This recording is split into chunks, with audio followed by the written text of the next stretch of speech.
Bismillahirrahmanirrahim. Assalamualaikum warahmatullahi wabarakatuh. Hari ini kita bertemu dalam suatu materi pengantar penulisan artikel ilmiah.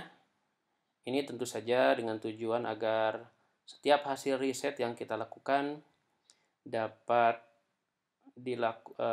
didiseminasi atau disebarluaskan ke khalayak akademik, ya, terutama bentuk dari tanggung jawab kita sebagai peneliti untuk menyebarkan ilmu kepada siapapun dan berkontribusi terhadap perkembangan ilmu tersebut.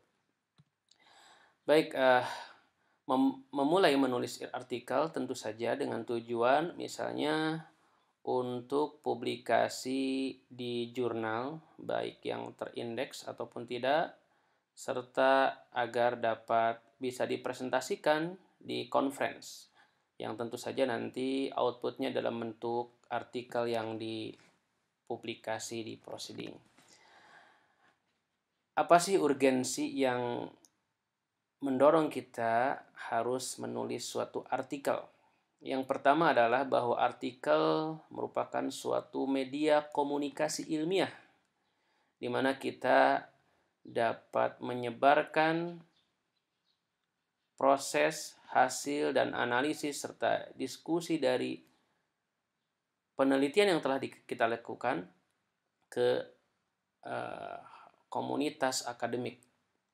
Ya, yang pertama tentu saja ketika kita menulis artikel ada aturan yang harus kita pahami yang mengikat, ya, bagaimana artikel tersebut menjadi pedoman serta bagaimana aturan-aturan penulisannya harus kita ikuti agar proses review sampai proses publikasi itu dapat dilakukan secara lancar, ya.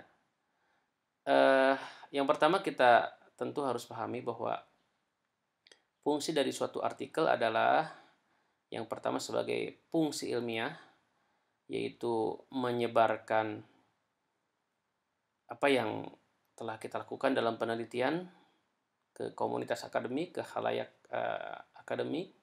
Yang kedua adalah sebagai fungsi sosial, yaitu sebagai pengontrol kebijakan-kebijakan yang akan berpengaruh besar terhadap tatanan sosial di masyarakat.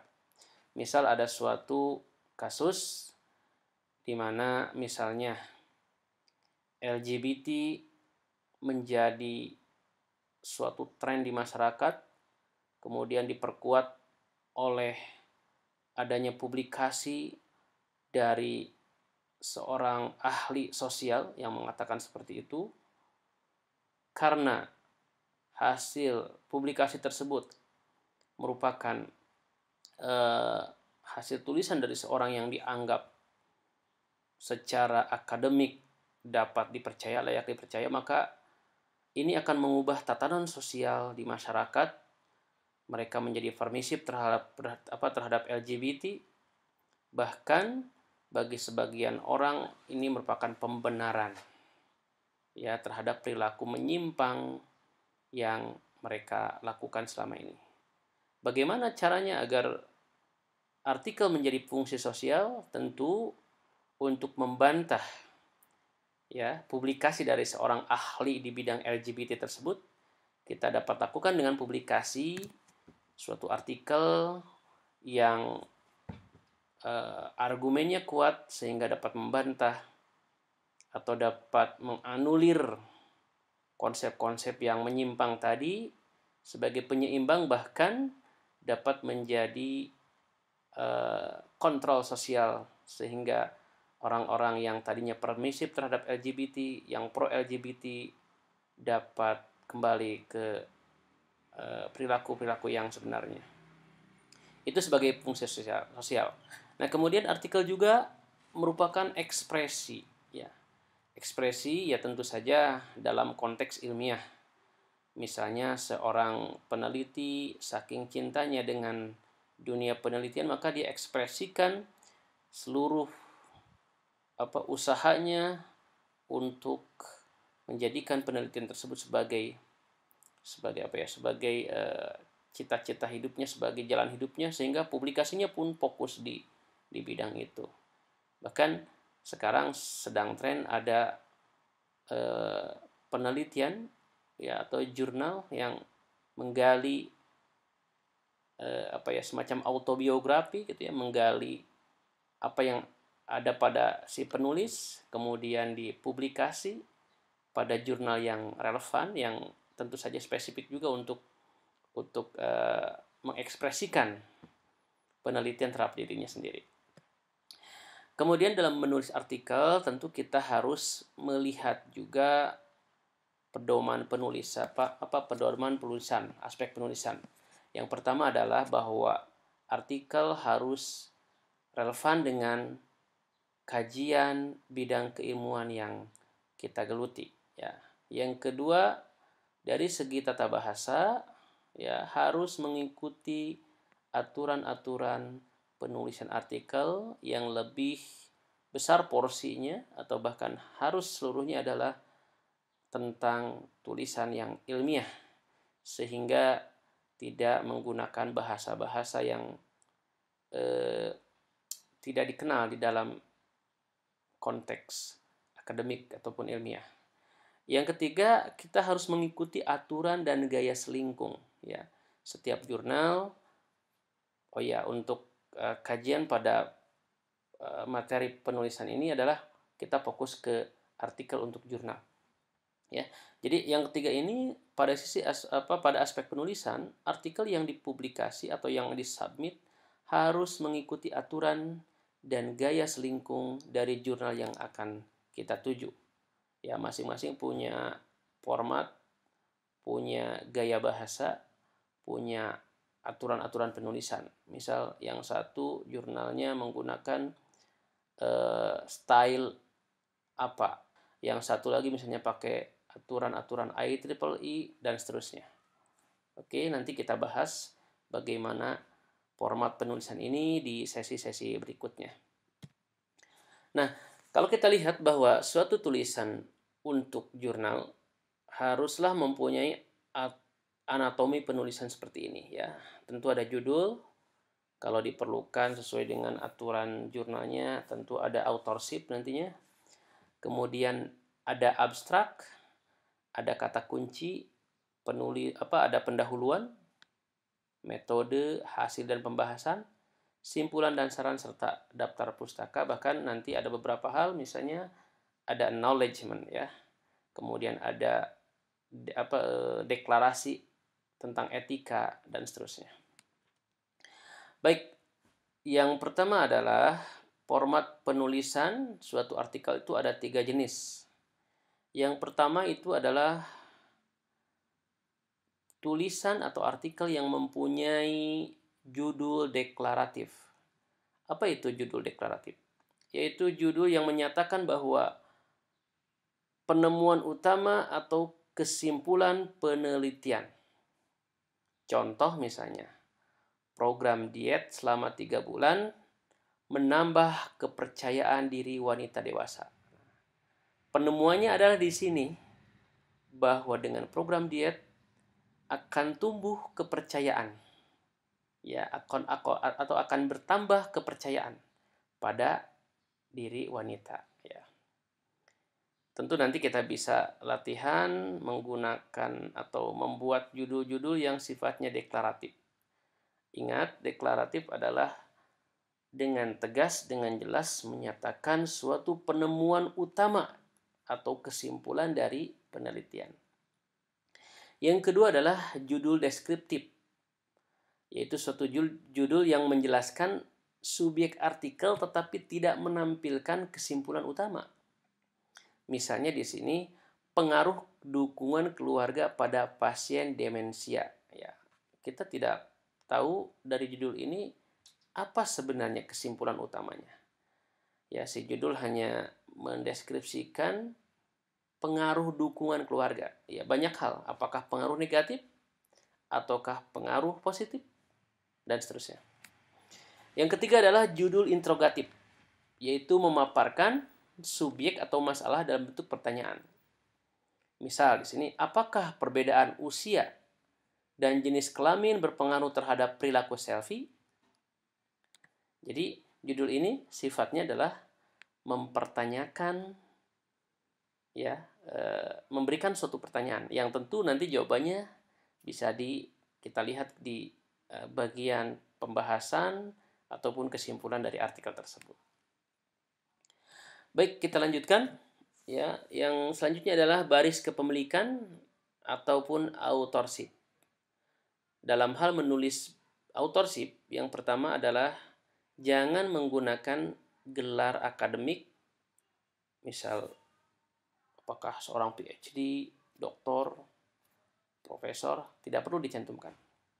Yang kedua mengenai jabatan, misalnya mencantumkan jabatan dekan, kaprodi dan sebagainya, itu tidak perlu juga, ya.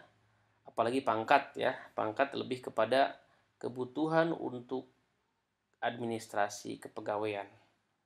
Jadi di sini pure kita menuliskan nama itu hanya nama tanpa gelar, tanpa jabatan, tanpa pangkat.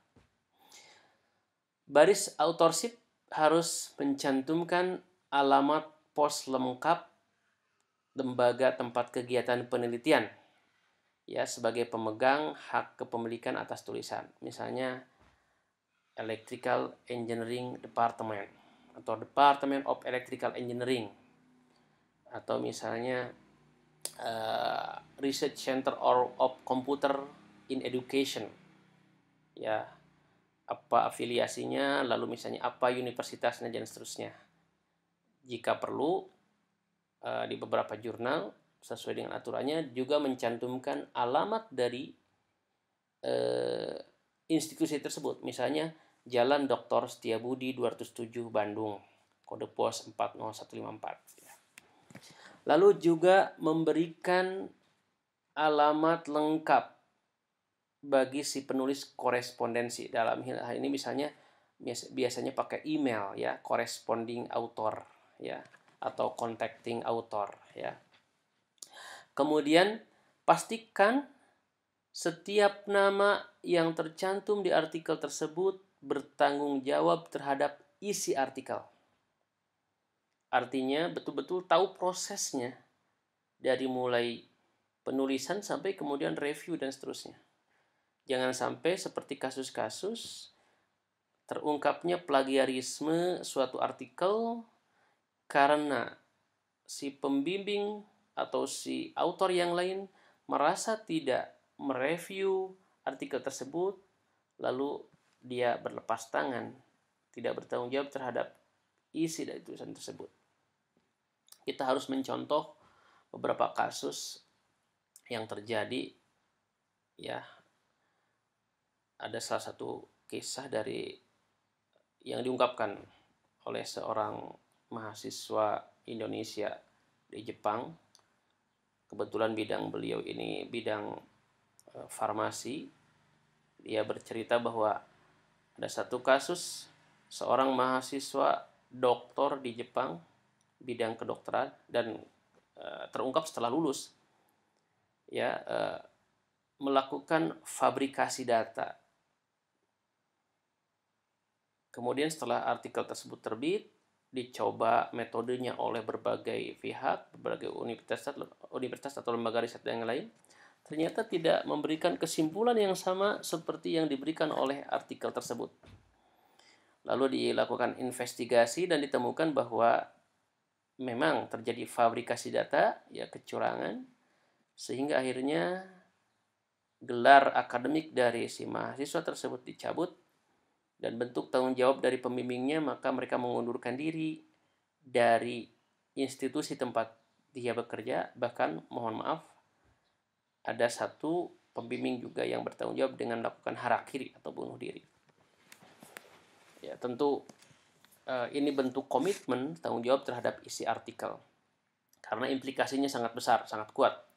Apalagi kalau artikel tersebut berbicara mengenai keamanan, kesehatan, ya, berkaitan dengan nyawa seseorang. Ya, tentu ini harus dipertanggungjawabkan secara jujur, secara baik. Bagi mahasiswa, ya, alamat yang harus dituliskan adalah alamat atau nama perguruan tinggi tempat studi. Ya. Jadi misalnya Anda seorang mahasiswa S2, kebetulan Anda sebenarnya sudah bekerja menjadi guru misalnya, atau menjadi PNS di suatu lembaga, di kedinasan. Maka alamat yang harus dicantumkan adalah alamat tempat Anda belajar saat ini. Sebagai bentuk tanggung jawab Anda bahwa Anda publikasi, Anda menulis artikel adalah di bawah naungan tempat Anda belajar saat ini. Atau kalau mau Anda mencantumkan 2 afiliasi, no problem, tidak masalah. Asal Anda betul-betul komitmen ya mencantumkan afiliasi Anda ketika kuliah saat ini. Jangan menyingkat nama belakang agar tidak menyulitkan pengacuan oleh peneliti lain, karena secara umum ya bahwa di luar negeri ya yang dipanggil pertama kali atau yang disebut adalah nama belakang seseorang. Baik, kita lanjutkan mengenai abstrak. Abstrak harus ringkas dan padat tentang ide-ide yang paling penting. Abstrak harus memuat masalah atau tujuan penelitian, menyatakan atau mendeskripsikan prosedur penelitian, serta hasil dari penelitian secara ringkas. Satu paragraf umumnya maksimum terdiri dari 200 kata, tidak mengandung singkatan, tidak mengandung kutipan, tidak menampilkan tabel, gambar, ataupun merek dagang. Tetapi ingat, ini tergantung dari aturan jurnalnya.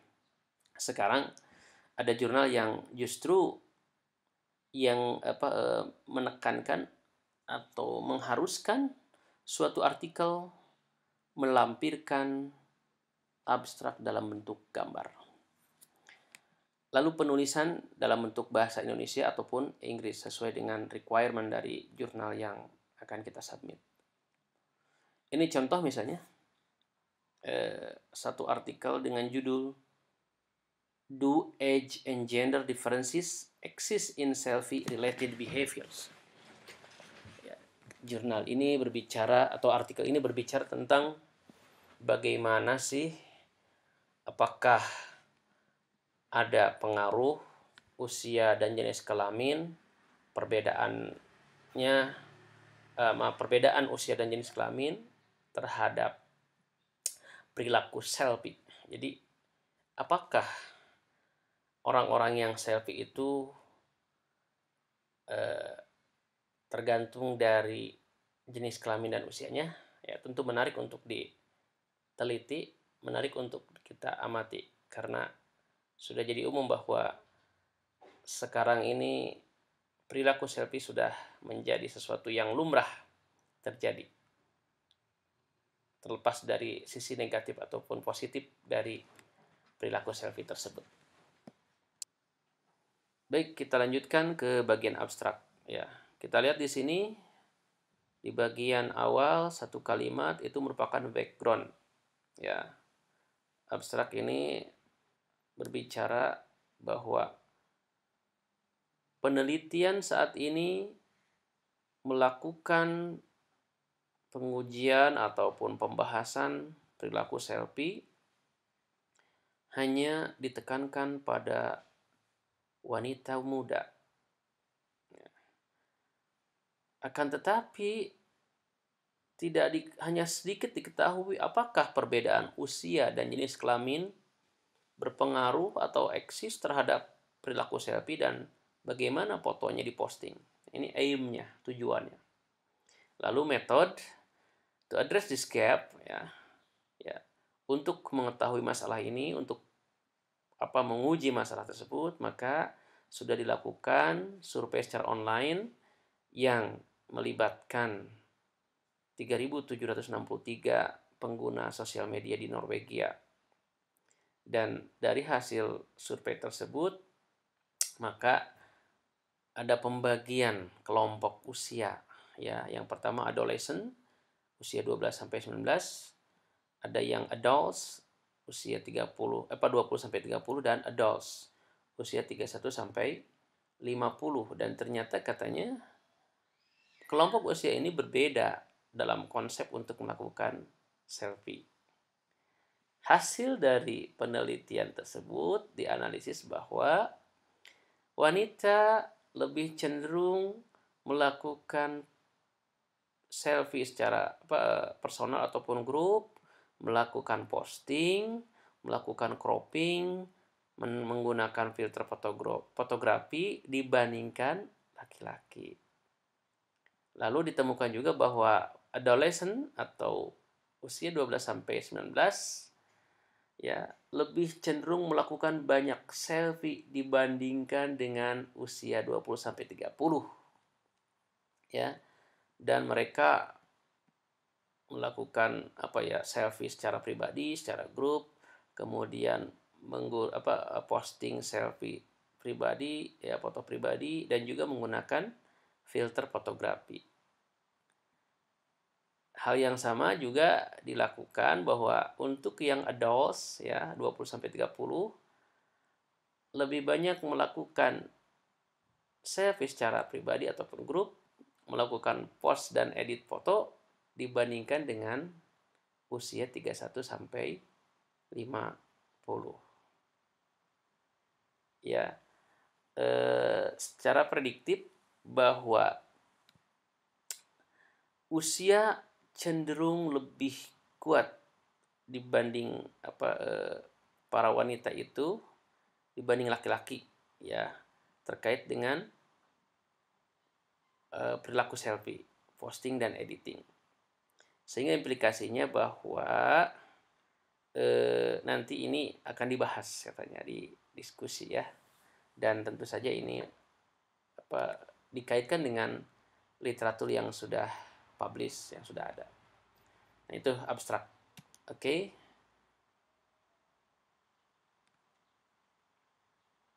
Ini contoh yang lain ya mengenai abstrak yang dipublish di proceeding suatu conference ya.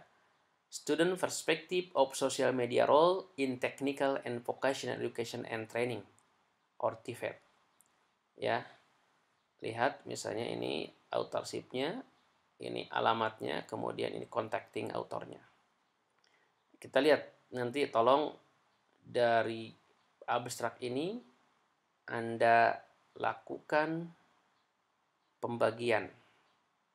Ya, tadi kan abstrak adalah ada background, ada aim, ada method, ada result in discussion and simple atau brief of implication. Jadi ada pembahasan mengenai hasilnya ya.